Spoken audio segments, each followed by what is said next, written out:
Jacobo 5, versículo 7.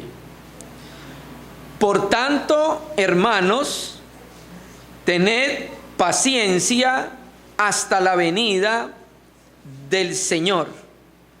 Mirad cómo el labrador espera el precioso fruto de la tierra, perseverando en ello hasta que reciba la lluvia temprana y la tardía.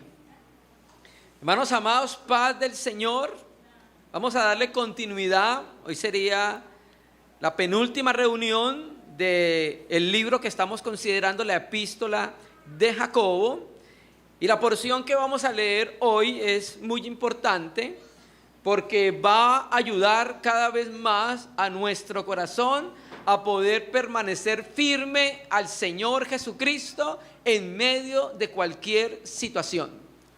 En la reunión anterior, recuerde que hablábamos del sufrimiento que estaban teniendo los pobres porque los ricos los estaban oprimiendo. ¿Recuerda?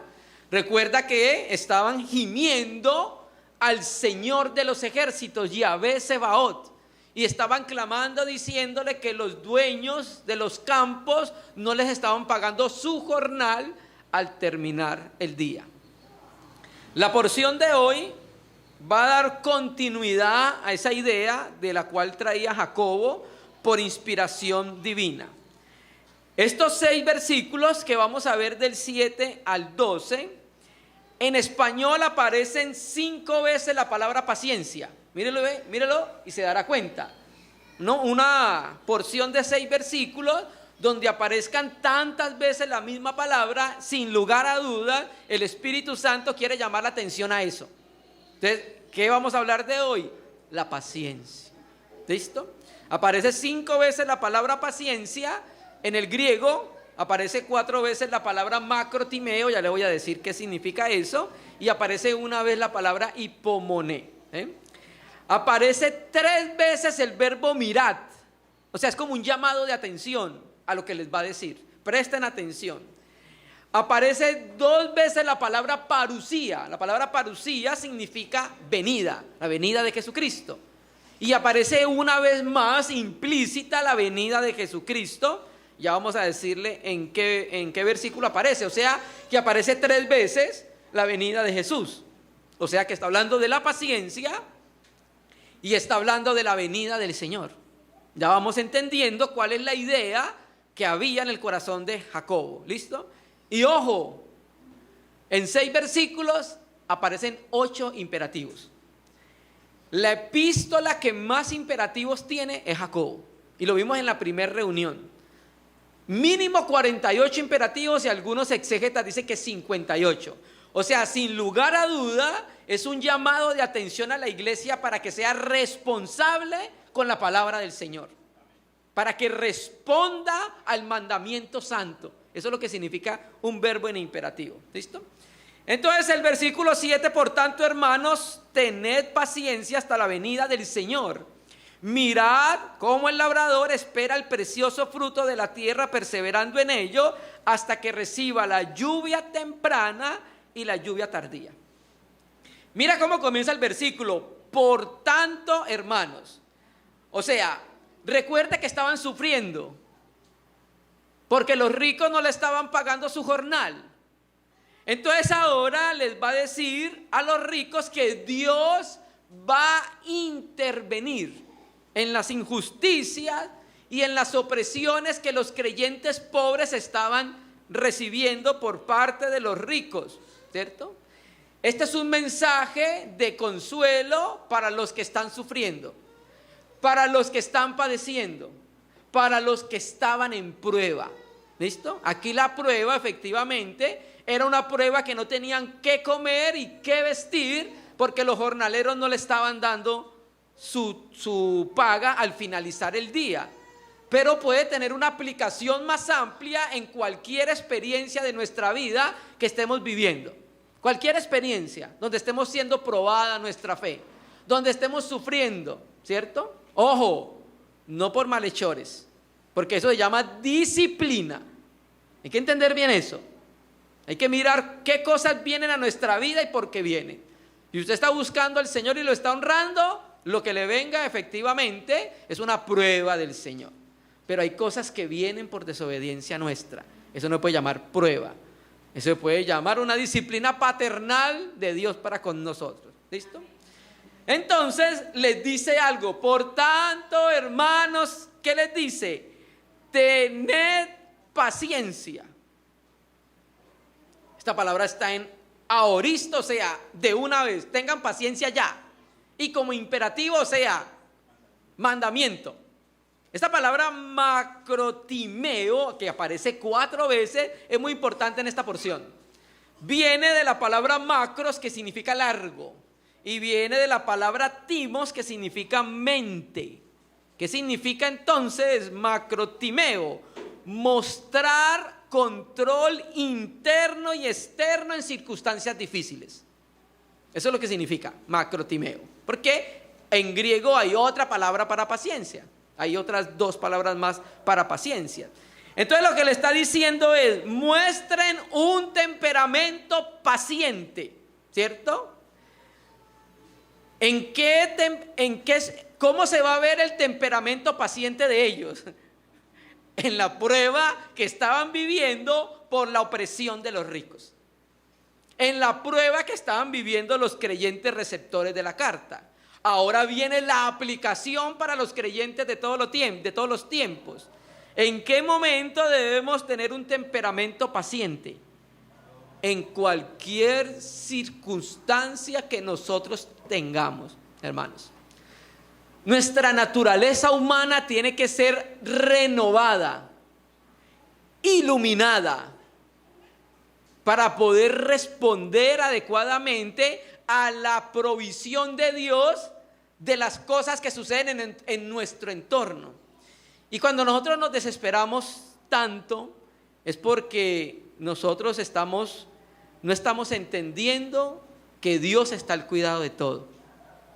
Hay veces nosotros creemos que Dios se olvidó de nosotros por lo que nos está pasando, por lo que estamos viviendo, ¿cierto? Ahora, esta macrotimeo, esta paciencia, no es algo propio del ser humano caído. Esto es algo sobrenatural, porque viene por poder del Espíritu Santo, hermanos. Es una operación directa del Espíritu Santo en la mente del cristiano. ¿No aparece la paciencia en el fruto del Espíritu? En Gálatas 5:22 aparece amor, gozo, paz, paciencia, macrotimeo, esta misma palabra griega. O sea que quiere decir que esa es una fructificación del trabajo que el Espíritu Santo está haciendo en nuestra vida. O sea, no lo obtenemos por vía natural, no lo tenemos por fuerza natural. Voy a ser paciente, voy a ser paciente, voy a ser paciente. Se acuesta a dormir, al otro día, ya soy paciente. Así no funciona. Porque es un poder que da el Espíritu Santo. En la medida que somos expuestos a su palabra, expuestos a la comunión y expuestos a la presencia del Señor. Entonces le está diciendo, vea, sabemos que están sufriendo, pero tenga paciencia. ¿Hasta cuándo? ¿A lo que le dice? Tengan paciencia, ¿hasta dónde? Hasta la venida del Señor, hasta la parusía, la manifestación del Señor. ¿Hasta cuándo debe tener temperamento paciente el creyente? Hasta la parusía. ¿Qué está haciendo Jacobo? Jacobo está alentando a los hermanos que están sufriendo. ¿Y cómo los alienta? Bueno, les dice, fortalezcan su fe pacientemente hasta la manifestación del Señor Jesucristo. Pregunto, ¿quién sabe el día y la hora de la manifestación de Cristo a la tierra? Ninguno. Así que si escucha un pastor, un predicador, un maestro que da fechas, colóquele una X inmediatamente. Porque la Biblia no autoriza a dar fechas de la venida del Señor. Jesucristo mismo, Mateo, cuando estuvo hablando acerca de su venida, en ese momento dijo, ni aún el Hijo sabía la hora de su venida. pero recuerde que en Apocalipsis ya aparece viniendo en un caballo blanco. O sea que después de la resurrección ya se le comunica el conocimiento de cuándo va a volver nuevamente. ¿Listo? Entonces le dice, tenga paciencia hasta la venida del Señor. Ahora, nosotros no sabemos cuándo va a venir el Señor. Ningún ser humano sabe. Pueden haber algunas señales. Pero entonces, como nosotros no sabemos cuándo va a venir el Señor, ¿cuánto tiempo debemos ser pacientes en medio de las pruebas? Todo el tiempo. Todo el tiempo, porque no sabemos hasta que el Señor venga. Suena como fácil, ¿cierto? Entonces lo que va a hacer Jacobo ahorita es que va a colocar una ilustración para enseñarle a los receptores originales de la carta cómo es tener paciencia. Entonces les dice, mirad, o he aquí, mirad, presten atención. ¿Qué ilustración va a colocar? La de un labrador. ¿Listo? Mirad cómo el labrador espera el precioso fruto de la tierra. ¿Listo? La palabra labrador en el griego es georgos, George, más o menos suena así. ¿Y cuál es el labrador? Bueno, el labrador es aquel que se dedica a la agricultura, aquel que siembra la semilla, y cuando siembra la semilla, ¿qué hace? Espera con paciencia la cosecha, ¿cierto? ¿Qué anima al labrador a esperar? El precioso fruto de la tierra, ¿cierto? Que ese fruto es la recompensa del esfuerzo del labrador por ser paciente y esperar. Ahora, pregunto, hay varios factores que el labrador necesita para que la semilla germine y dé fruto. Entre ellos, ¿cuáles? Lluvia. Más adelante voy a hablar de la lluvia.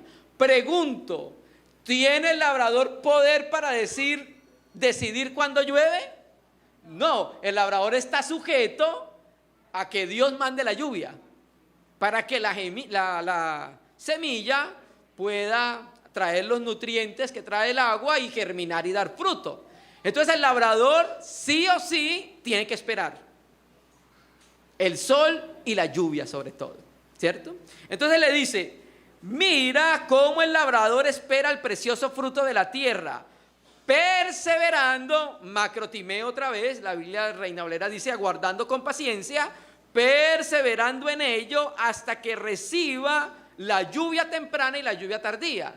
¿Qué quiere decir este versículo? Que los receptores de la carta, sin lugar a duda, habían vivido en Israel. Conocían la dinámica de la siembra y cosecha en Israel por el término lluvia temprana y tardía. Era algo propio de Israel, ¿cierto? Entonces, en el tiempo entre la siembra y la siega, el campo necesita lluvias para que la tierra sea regada y haga fructificar la semilla, ¿cierto? Como lo dije ahorita, el agua no viene cuando el labrador quiere. Él tiene que sentarse, esperar a que venga la lluvia. ¿Listo? Y eso es muy importante para entender lo que Jacobo está tratando de decir, ¿cierto? Entonces, viene la lluvia temprana y viene la lluvia tardía.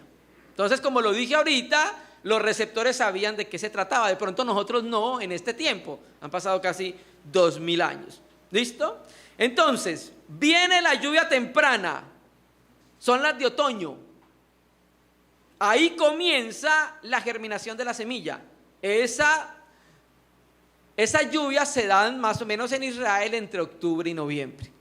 Ahí, cuando caía y germinaba la semilla. Y luego la lluvia tardía lo que hacía era madurar la semilla, la cosecha, ¿cierto? Y esa se daba más o menos entre abril y mayo. Entonces, lluvia temprana, octubre, noviembre, lluvia tardía, abril y mayo. ¿Listo? Bueno, ¿qué trata de decir Jacobo con esto? Es completamente claro, ¿cierto? El labrador espera con paciencia por un objetivo. ¿Cuál es el objetivo? La cosecha. ¿Listo? De la misma manera el creyente, por toda la prueba que esté pasando, por toda la tribulación que esté pasando, debe esperar con paciencia hasta la venida del Señor.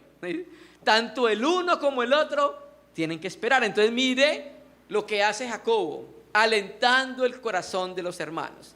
Usted sabe uno de los propósitos del libro de Apocalipsis. Los hermanos estaban siendo perseguidos en el gobierno romano de turno. Y viene el libro de Apocalipsis y ¿qué muestra? El triunfo del bien sobre el mal. ¿Qué hace eso? Da esperanza, aliento al corazón de los hermanos que están sufriendo. De la misma manera Jacobo le dice, tenga paciencia hasta la venida del Señor, como el labrador espera pacientemente que la tierra dé fruto después de haber trabajado y después que pase la lluvia temprana y tardía. ¿Listo? Entonces eso ayudaba el corazón de los hermanos que estaban pasando por una prueba que estaban teniendo por parte de los ricos, y bueno, aplicamos a cualquier tipo de prueba. Versículo 8. También vosotros sed pacientes, otra vez paciencia, y afianzad vuestros corazones porque la venida del Señor está cerca. Otra vez involucra la venida del Señor. Quiere llamar la atención a que los hermanos sí o sí se den al Señor, vivan una vida cristiana adecuada que represente a Cristo pacientemente hasta que venga el Señor, hermanos. También vosotros sed pacientes. Otra vez macrotimeo, otra vez en aoristo, otra vez en el imperativo, ¿cierto? Entonces, de la misma manera, hermanos, que el labrador espera con paciencia el tiempo de la cosecha, así también los cristianos atribulados, sufrientes, ¿cierto?, deben armarse de una paciencia sobrenatural para poder esperar al Señor en medio de las pruebas, como el labrador espera el fruto. Entonces ese es finalmente lo que trata de decir el apóstol Jacobo, el hermano del Señor. Y le dice, también vosotros sed pacientes, ¿sí? O sea, en la forma verbal está diciéndole, definitivamente ya sean pacientes. O sea, ¿qué quiere decir? Que no lo estaban siendo. Eso es lo que quiere decir.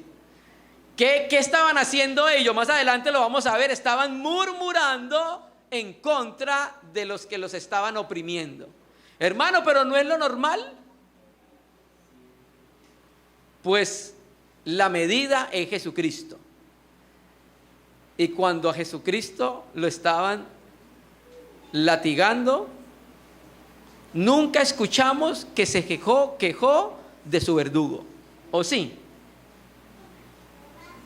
No hay registro en la Escritura que él se quejara en contra de los verdugos que lo estaban latigando. Lo normal del ser humano caído es quejarse. Lo normal del creyente maduro y que ha avanzado en la fe no es eso. También vosotros sed pacientes y afianzad vuestros corazones. ¿Por qué le dice que afiance el corazón, hermano? En lo que hemos venido hablando. Porque muchas veces en las adversidades, muchas veces en la prueba, muchas veces en el sufrimiento afecta la firmeza de nuestro corazón. Por eso el texto muy claramente en Corintios dice que mire que el que esté firme no caiga. ¿Por qué? Porque hay muchas cosas en nuestro entorno que pueden quitar la firmeza que usted tenga en el corazón. Entonces, si usted ha pasado por un proceso de tribulación y no está mirando la venida del Señor, lo más probable es que usted cambie con el Señor y empiece a cuestionarse: ¿por qué a mí me pasa esto? Si yo voy a todas las reuniones, ¿sí? Si yo sirvo de esta manera, si yo ayudo aquí, si yo ayudo acá, ¿y por qué a mí me está pasando esto? Entonces la firmeza que la persona, el creyente, viene trayendo con el Señor empieza a desvanecerse, empieza a cuestionarse. ¿Se me entiende? Entonces por eso es muy importante que nuestro corazón sea firme y siga firmado en medio de la prueba. Recuerda la semilla que cayó entre los pedregales. Hay 4 tipos de campos ahí. Y hubo un campo que no tuvo profundidad, salió rápido, y cuando salió el sol, ¿qué sucedió? Se ha quemado.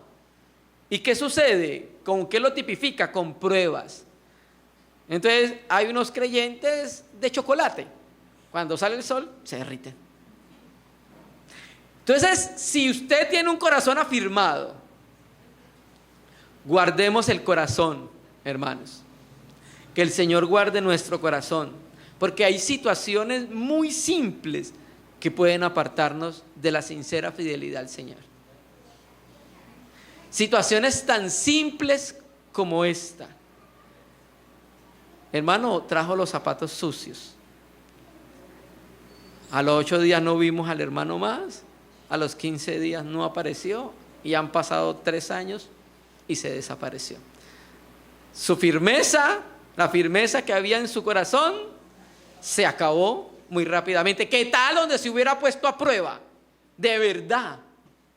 Hermano, nuestra mirada tiene que estar en el Señor. Cuando nosotros estamos mirando todavía lo terrenal, lo que nos digan las otras personas o los hermanos, así sea sin mala intención, nos afecta, entonces no vuelvo por allá.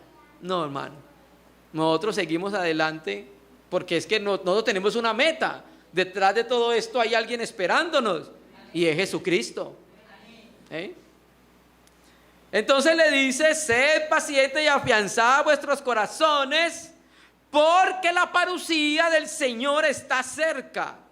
Entonces, ¿cuál es la razón de la esperanza que estos creyentes deben tener para seguir firmes buscando al Señor en medio de la prueba, tribulación y opresión? Que Jesucristo en cualquier momento va a aparecer en las nubes del cielo, y eso debe llenarnos de alegría a nosotros. Entonces, lo que le estaba diciendo es: no mire esto, mire para el cielo. Mire para el cielo. O sea, literalmente, no que mire todos los días para el cielo. O sea, esté expectante por la venida del Señor. Eso nos llena de esperanza, que el Señor va a venir y va a hacer justicia por la injusticia que me hicieron a mí. Bueno, a cada uno de los hermanos. ¿Sí? No, que tal, este me hizo la injusticia, este otro me hizo la injusticia, este otro me hizo la injusticia. Espere que venga Jesucristo. Si es creyente, en el tribunal de Cristo, pues él mismo tendrá que enfrentar eso. Y si no es creyente, tendrá que enfrentarlo en el juicio del trono blanco. Ahí va a ser la justicia. Entonces por eso le dice: espere y verá. Entonces le dice: espere que el Señor venga. Espere que el Señor venga. Eso es lo que está tratando de decirle, hermanos. Y la venida del Señor es una de las doctrinas cardenales y fundamentales del Evangelio. Tanto así que Apocalipsis 22:20 termina diciendo que Cristo viene pronto. ¿Sí? Entonces, hermano, esa esperanza y expectativa de la segunda venida de Cristo debe estar fresca en nuestros corazones. Nunca debe disminuir, hermano. Esta es nuestra esperanza, que lo vamos a ver venir, no en un caballo blanco, en las nubes del cielo. Uy, hermano, pero si dice en Apocalipsis un caballo blanco, es una figura. ¿Listo? Por cómo va a venir. Bueno, versículo 9. Hermanos, no os quejéis unos contra otros para que no seáis juzgados. He aquí el juez está de pie a las puertas. Otra vez habla de la segunda venida del Señor, hermanos. ¿Por qué creen ustedes que se pueden quejar? Bueno, por el contexto, la impaciencia puede llevar a los creyentes a murmurar contra otros hermanos y contra las personas que los están atribulando. Por eso les dice: hermanos, no os quejéis, en imperativo, unos contra otros para que no seáis juzgados. Reina Valera 60 dice: condenados, ¿cierto?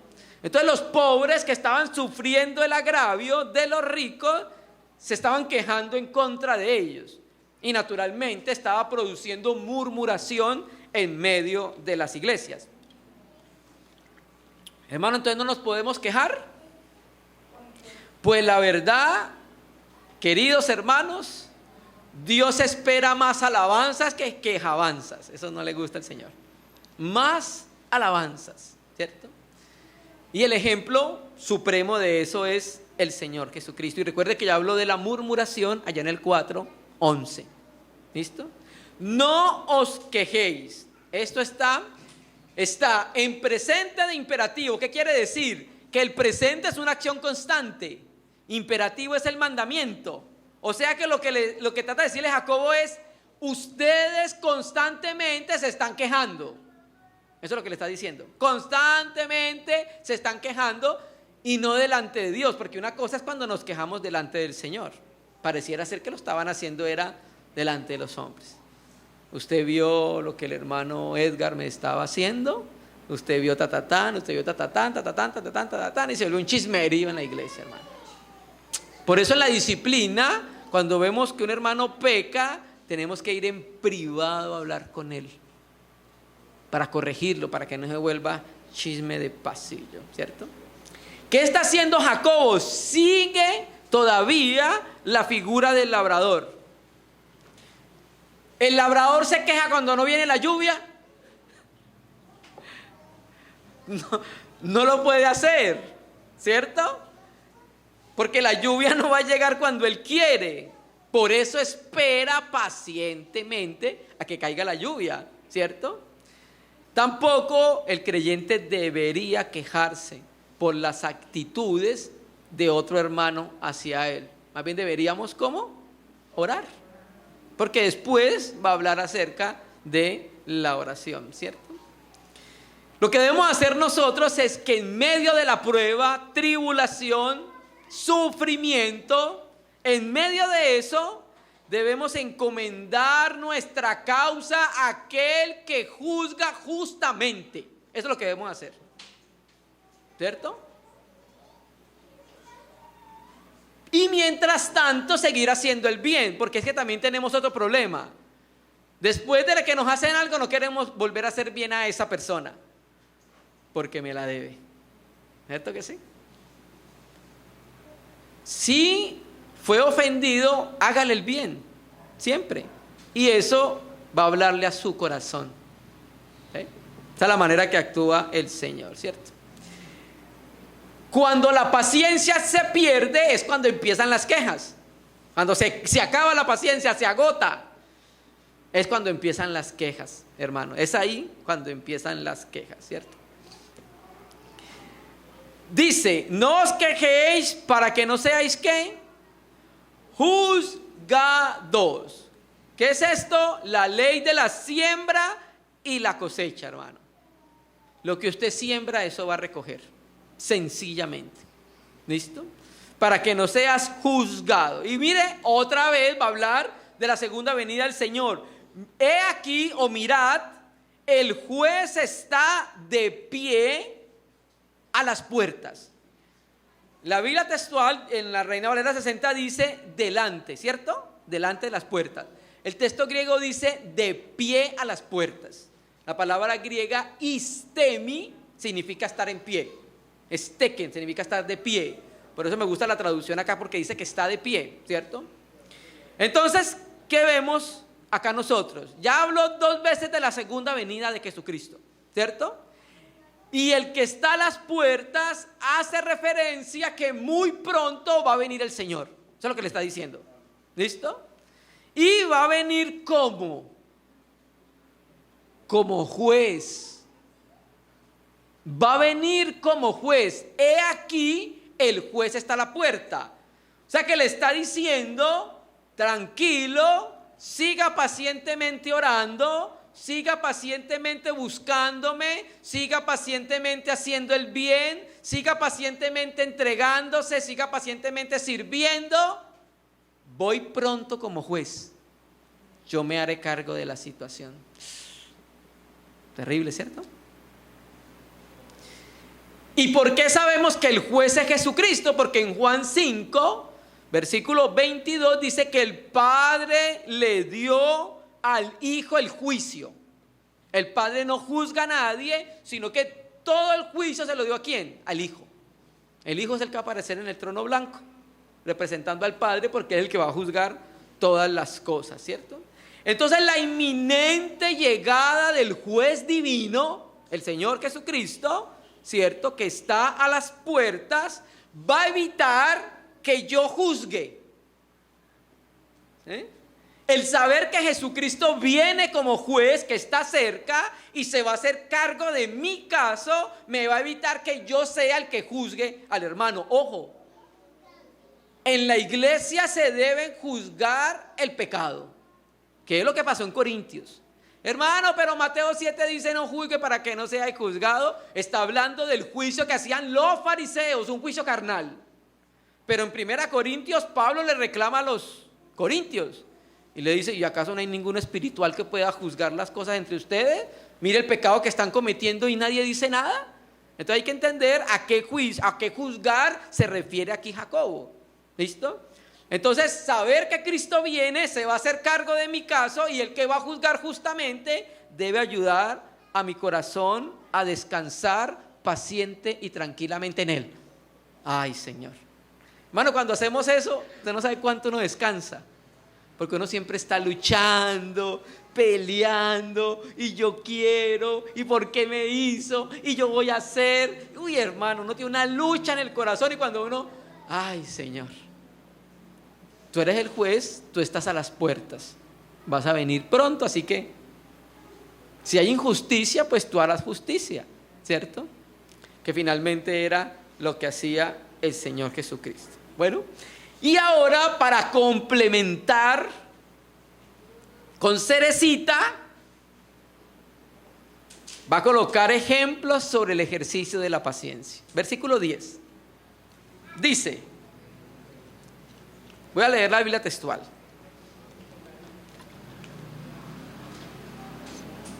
Hermanos, tomad como modelo el sufrimiento y la paciencia a los profetas que hablaron en el nombre del Señor. ¿Listo? Miren lo que pasa acá. Yo sé que, a ver, en la Reina Valera dice tomar como ejemplo de los que sufren, ¿cierto?, aflicción. Aquí le dice tomar como modelo del sufrimiento y la paciencia a los profetas que hablaron en el nombre del Señor. Bueno, entonces, ¿qué es lo que le está diciendo ahora? Después de hablar del labrador, le está diciendo, porque cuando uno cuando está sufriendo, cuando uno está siendo probado, cuando uno está siendo atribulado, uno cree que es el único ser humano en la tierra que le está pasando eso. O sea, uno cree que no hay nadie más que esté sufriendo lo que yo estoy sufriendo. ¿Sí? Entonces lo que le está diciendo Jacobo es, ¿está seguro que nadie más ha sufrido? Bueno, mire los profetas del Antiguo Testamento y tómelo como modelo de ejemplo, porque ellos también sufrieron. Esa palabra modelo, hipodeigma, significa considerar aquello que se muestra para ser imitado. ¿Qué quiere decir? Que es un llamamiento a que leamos la ley, miremos los profetas y miremos cómo sufrieron por el nombre del Señor y no desmayaron y siguieron buscando al Señor. Adelante. Ejemplo de eso, Hebreos 11. Por la fe tales. Siguieron adelante todos ellos, ¿cierto? Entonces, ¿por qué les dice esto? Porque esas pruebas podían hacer flaquear la fe de los hermanos, la fidelidad para seguir a Jesucristo. Entonces lo que le dice era, no son los únicos que están sufriendo, hay más personas que están sufriendo y han sufrido por el nombre del Señor. No crean que son especiales. Muchos más han sufrido por el nombre del Señor. ¿Usted recuerda cuando el resucitado se le apareció a Pablo camino a Damasco? ¿Y usted recuerda lo que le dijo el Señor a Ananías? Él va a saber cuánto va a padecer por causa de mi nombre. O sea que no, el sufrir pareciera ser que es dado para los creyentes. ¿Listo? Hay muchos profetas del Antiguo Testamento que sufrieron por el nombre del Señor. Uno de ellos, Jeremías, por ejemplo. Fue encarcelado, otros profetas fueron muertos, como Zacarías. Bueno, entonces le dice, ahora mire el antiguo pacto y mire los profetas que hablaron en mi nombre y cómo sufrieron el mal. Ahí cuando dice tomar como modelo del sufrimiento, esa palabra sufrimiento viene de cacos, que significa mal, y pasco, sufrir el mal. O sea, personas que verdaderamente padecieron por el nombre del Señor, por hacer lo bueno, por hacer lo recto, por hacer lo verdadero y por hablar en el nombre del Señor. Si hay algo que trae problemas a nuestra vida, es hablar en el nombre del Señor. Siempre. ¿Sí? Entonces, los profetas en Israel pasaron por persecuciones y pasaron por angustias. Se le está diciendo a los receptores que conocían la ley, vaya, mire la historia sagrada de Israel y usted se dará cuenta que muchos profetas que hablaron en mi nombre murieron, sufrieron, fueron apedreados, etcétera, etcétera. ¿Listo? Versículo 11, otro ejemplo de los que sufren y tienen paciencia en el sufrimiento. 11, he aquí llamamos bienaventurados a los que permanecieron firmes. Oíste de la perseverancia de Job y viste el propósito del Señor, porque el Señor es muy compasivo y misericordioso. Donde dice he aquí, en Reina Valera 60 dice mirad, ¿sí? O sea, preste atención. Llamamos bienaventurados a los que permanecieron firmes. Muy importante esa palabra. Permanecieron firmes. Ahí sufren, aparece en Reina y Valera, ¿cierto? Entonces, ¿qué está haciendo Jacobo? ¿Usted sabe qué significa la palabra bienaventurados? Dichosos. Dichosos. Efectivamente, el cristianismo va en contravía del mundo, hermano. He aquí llamamos dichosos, macairos, bienaventurados, dichosos a los que perseveraron fieles bajo el sufrimiento. Y una de las cosas que prueba nuestra fe es el tiempo y los sufrimientos. Ahí usted va a ver de qué está hecho el cristiano. El tiempo es un termómetro para ver la fe del creyente y los sufrimientos. Muestran la realidad de su fe. Eso es un buen termómetro para que nosotros podamos ver. ¿Listo?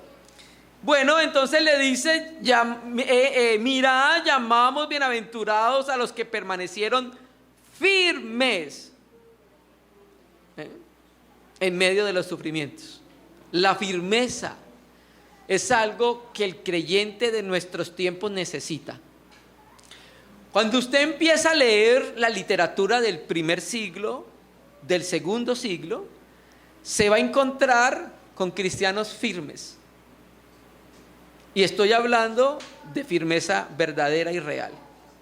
Cristianos que estaban en el Coliseo Romano, al frente de leones, al frente de tigres, al frente de gladiadores, y nunca negaron el nombre del Señor. Eso era una firmeza verdadera. Hoy, cuando les desinstala TikTok del celular, hasta ahí le acabó la firmeza ya. Se le acabó. Esta generación necesita ser renovada en la manera de pensar en cuanto al evangelio, hermano. Hoy tenemos un cristianismo de cristal, hermano. Lo toca y se quiebra inmediatamente, hermano. ¿Usted se imagina a los cristianos de ese tiempo acá? ¿O de acá a ese tiempo? No, increíble. Oíste, cuando dice oíste es porque leyeron el libro de Job.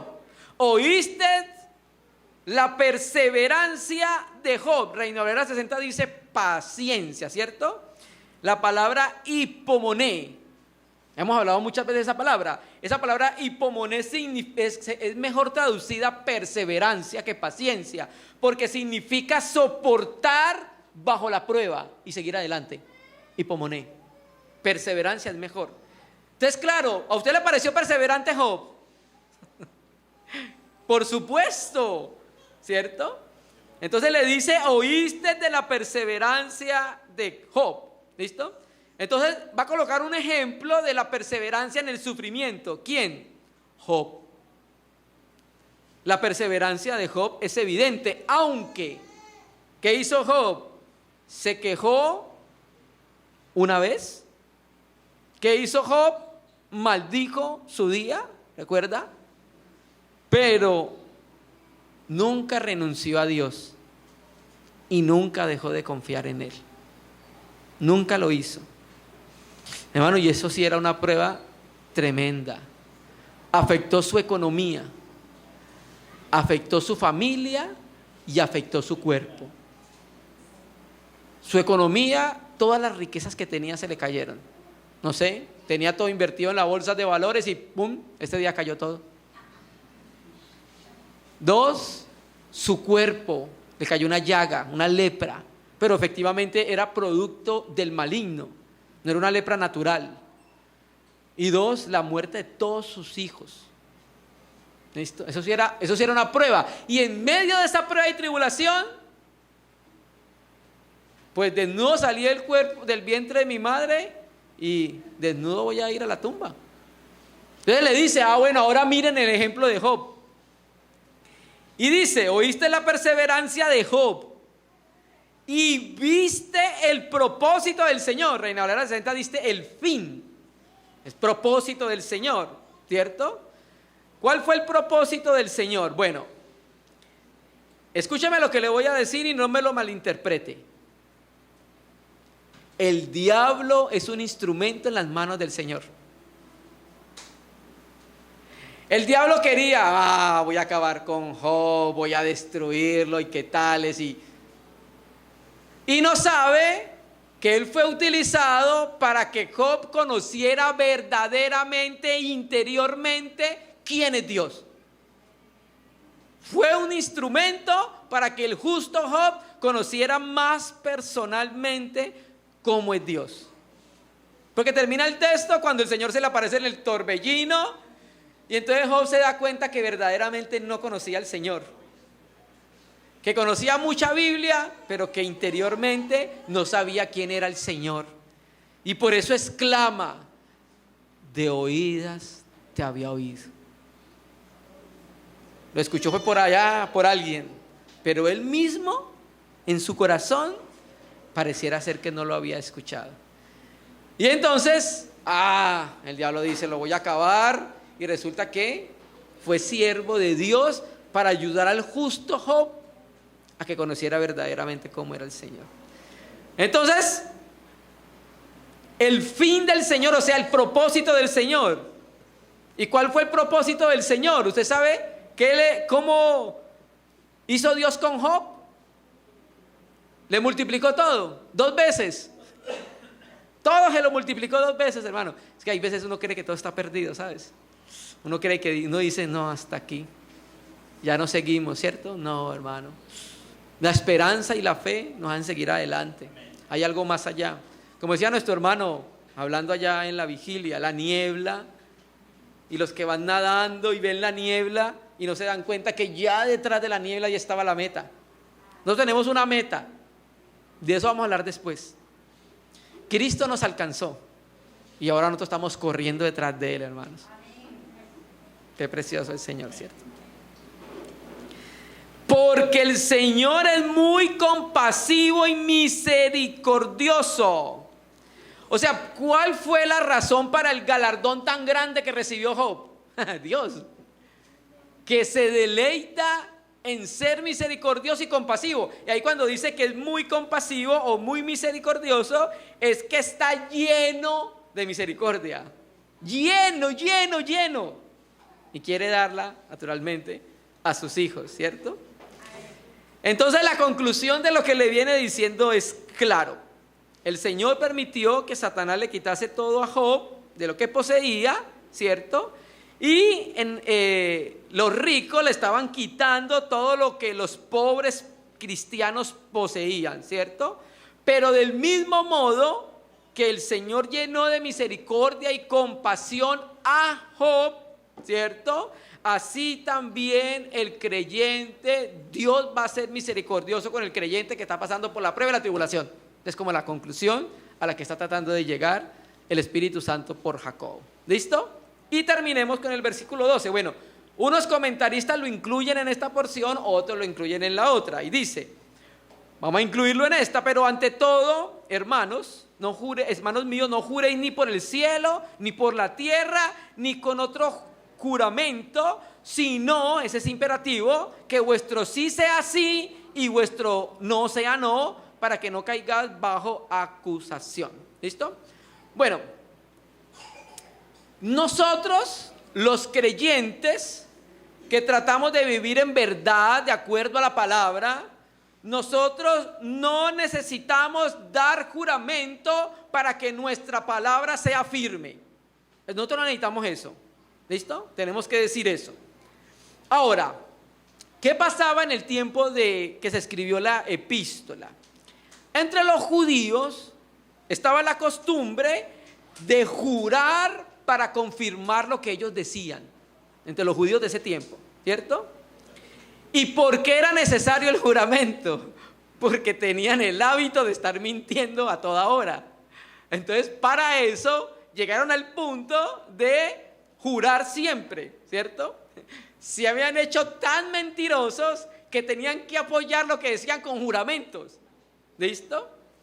Y el Señor Jesucristo dijo algo muy parecido a Jacob. Vamos a leerlo rápido, Mateo 5:33. Vamos muy rapidito a Mateo 5:33. Que quiero que entendamos bien esto, porque el Señor nos está diciendo que no se debe jurar. Ya les voy a explicar cómo es.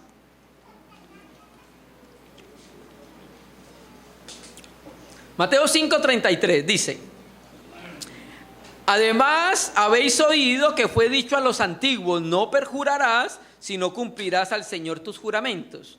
Pero yo os digo, no juréis en ninguna manera, ni por el cielo, porque es el trono de Dios, ni por la tierra, porque es el estrado de tus pies, ni por Jerusalén, porque es la ciudad del gran rey, ni por tu cabeza jurarás, porque no puedes hacer blanco o negro un solo cabello. Pero vuestro hablar sea sí, sí, no, no, porque lo que es más de esto, de mal procede. Bueno, nosotros debemos entender bien la prohibición del juramento de Jesucristo y de Jacobo, ¿cierto? En el Antiguo Testamento Dios reguló la práctica del juramento. Ya lo vamos a mirar. Dios la reguló. ¿Por qué? Porque en Israel, en el Antiguo Testamento, como es propio del ser humano, habían quienes mentían y no hacían honor a lo que habían prometido, o sea, faltaban a su palabra. Entonces Dios reguló que el juramento fuera hecho siempre en su nombre. Vamos a leerlo. Deuteronomio 6, muy rápido. Deuteronomio 6, tenemos que entender bien esto. Versículo 13. Deuteronomio 6:13 dice: a Yahvé tu Dios temerás, y a Él solo servirás, y por su nombre jurarás. Dice en el Antiguo Testamento, y vuelve a aparecer lo mismo en Deuteronomio 10:20. O sea que Dios reguló en el Antiguo Testamento la práctica del juramento. ¿Listo? Porque pareciera que hay una aparente discrepancia, porque estamos viendo que Jacobo dice que no hay que jurar y el Señor dice que no, pero Dios en el Antiguo dijo sí, usted puede jurar pero por mi nombre. ¿Listo? ¿Qué era un juramento? Una promesa hecha en el Antiguo Testamento frecuentemente en el nombre de Dios. ¿Listo? Para que fuera verdadera y firme, se hacía en el nombre del Señor. Y cuando se hacía un juramento en el nombre del Señor, quería decir que esa persona estaba obligada por juramento delante de Dios a cumplir lo que juró. Entonces yo juro que el día de mañana, 25 de mayo del 2025, le voy a dar un perro caliente a Ferney, listo, en el nombre del Señor. Entonces ahí queda, se comprometía porque involucraba el nombre del Señor en ese juramento. ¿Listo? Pero lo que pasó, por eso leímos, oíste que fue dicho a los antiguos. O sea, esos fueron los fariseos. Pero los fariseos decían, bueno, como los únicos juramentos que valen son los que mencionan el nombre del Señor, entonces decían los fariseos, hagan juramentos que no mencionen el nombre del Señor y no son obligatorios. Eso es lo que están hablando de decir ellos en ese tiempo. ¿Se me entiende? Y Jesucristo, ¿qué les enseña? Ellos le dicen, bueno, pueden jurar, juren, José, por el cielo, juren por la tierra, juren por los cabellos de su cabeza. Porque ellos decían, mientras no invoque el nombre del Señor, no hay problema, no está obligado a cumplirlo. Entonces Jesús le dice, Dios está relacionado con todas las cosas. Está relacionado con los cielos, porque está el trono de Dios. Está relacionado con la tierra, porque ese es escabel de sus pies. Está relacionado con Jerusalén, porque es la ciudad del gran rey. Y está relacionado con nuestra cabeza, porque nosotros no podemos hacer crecer un cabello en nuestra cabeza si no es la voluntad de Él. ¿Sí me entiende? Entonces, lo que dice Jesús, los votos o los juramentos que no mencionen el nombre de Dios, así no los, si usted no los cumple, quebranta el mandamiento de Éxodo 20, versículo 7, cuando no los cumple. ¿Sí me entiende? Entonces, Jacobo, ¿qué estaba haciendo? Exhortando a los creyentes a no jurar por cosa alguna. O sea, que su palabra fuera firme en todo lo que dijeran. Eso es lo que estaba diciendo. Samuel Pérez Millo dice, prohíbe jurar absolutamente. Y él dice, no, no lo hace. Dios estableció en su palabra completamente en su ley el juramento por su nombre. Por tanto, si a un creyente se le pide la confirmación de lo que dice, por ejemplo, en un juicio jurando por Dios, no comete ningún pecado si lo hace. Entonces dice, sino que vuestro sí sea sí y vuestro no sea no. ¿Listo? Hermano, la firmeza que debe tener la palabra del creyente. Nuestro modo de hablar, sí cuando decimos sí y no cuando decimos no. Nosotros no tenemos que hacer juramentos para comprometernos. Nosotros solamente sí, hermano, no, hermano. Sí, Señor, no, Señor. ¿Listo? Lo mismo, ustedes saben, esto se cumplió cuando Jesucristo estaba delante de Caifás, en Mateo 26. Cuando el sumo sacerdote le dice, te conjuro por el Dios viviente que nos digas que si tú eres el Cristo. O sea, lo quería colocar bajo juramento. Y Cristo lo que hizo fue responder sí, sí o no, no. Entonces el Cristo dice, Jesús le dijo, tú lo has dicho. O sea, si era el Cristo, y le dijo, tú lo has dicho. Y veréis al Hijo del Hombre en la diestra del poder de la majestad de las alturas. O sea, Cristo no juró, sino que dijo, sí, sí, no, no. ¿Listo? Termina el texto, para que no caigas bajo acusación. Entonces, cuando un creyente no es verdadero, es mentiroso, es un creyente que está bajo la acusación, porque la mentira y no cumplir lo que se compromete ese creyente no procede de Dios. ¿Por qué? Porque Dios es verdadero. Dios es, en el antiguo pacto en Isaías aparece como el Dios del amén. Así aparece en el texto griego. En el texto hebreo también aparece como, en el Reina Valera en Isaías dice el Dios de verdad. La Biblia textual y creo que las Américas traducen el Dios del amén, o sea, sí, ¿sí? Verdadero, ¿cierto que sí? Y cuando un creyente pues es ahí mentirosito como Ananías y Zafira, ¿recuerda? ¿Qué los impulsó a mentir? Ahí dice, Satanás llenó vuestro corazón. Terrible, hermano, ¿cierto? Entonces el juramento falso es propio de quienes son mentirosos, como eran los fariseos. ¿Listo? Bueno, hermanos, ¿qué aspectos prácticos podemos ver en lo que hemos considerado hoy? Bueno, hemos visto algunos, pero vemos formada en nuestra vida la paciencia de Cristo. No la paciencia de algún hermano, la paciencia de Cristo. ¿Cuál es nuestra actitud ante nuestras pruebas? ¿Cómo respondemos? ¿Usted no ha examinado eso en su vida? Al saber nosotros como creyentes que Cristo viene pronto, ese conocimiento afecta mi manera de vivir y nos lleva a vivir como Cristo, sin queja, sin murmuraciones, en paciencia, en perseverancia. ¿Somos nosotros mismos ejemplos de perseverancia, hermanos? Mire, hermanos, hay algo que nosotros como padres debemos ser ejemplo. Y es que si su hijo, usted no lo ve perseverando en la búsqueda del Señor, lo más probable es que su hijo no lo siga en eso. La perseverancia debe manifestarse hasta la segunda venida del Señor. O sea, siempre.